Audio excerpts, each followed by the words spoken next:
ఘటనపై జగ్గయ్యపేట మినీ మహానాడు ప్రాంగణంలో ఎంపీ కేశినేని శివనాథ్ స్పందించారు. అధికారం కోల్పోయిన వైసీపీ నాయకుల దాడులు దౌర్జన్యాలు తగ్గలేదని అన్నారు. తిరువూరు చైర్మన్ ఎన్నిక నిష్పక్షపాతంగా జరగాలని కోరుకున్నామని ఎంపీ తెలిపారు.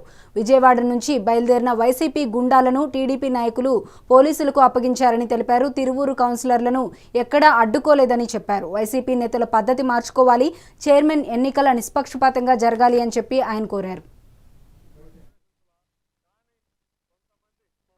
అధికారంలో ఉన్నా కూడా ప్రతిపక్ష పార్టీ దౌర్జన్యాలు తగ్గట్లా. మేము తిరువూరులో ఫెయిర్ ఎలక్షన్ జరగాలని కోరుకుంటున్నాం. ఇవాళ చూస్తే మీరు తిరువూరు పట్టణంలో ఎంతోమంది పోలీసులు బందోబస్తు నడుమ తిరువూరు పట్టణం ప్రశాంతంగా ఉంది. ఎక్కడా మా నాయకులు కార్యకర్తలు కూడా తిరువూరు పట్టణంలో కౌన్సిల్ దగ్గర కానీ ఎక్కడా కూడా అక్కడికి ప్రవేశించలా.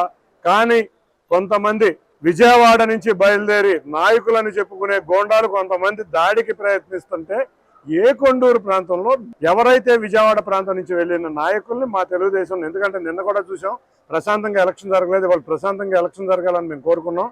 అటువంటి నాయకుల్ని మా నాయకులు కార్యకర్తలు అడ్డగించి పోలీసులకు అప్పచెప్పడం జరిగింది. ఎక్కడా కౌన్సిలర్లను అయితే మేము అడ్డుకోలేదు. మాకు ఎలక్షన్ జరగాలని మేము కూడా కోరుకుంటున్నాం. తప్పకుండా ప్రశాంత వాతావరణంలో తిరువూరు మున్సిపల్ ఎలక్షన్లు జరగాలి, జరుగుతాయి. తప్పకుండా ఎవరైతే ఎవరికైతే మెజార్టీ ఉందో వాళ్ళు అధికారం చేస్తారు.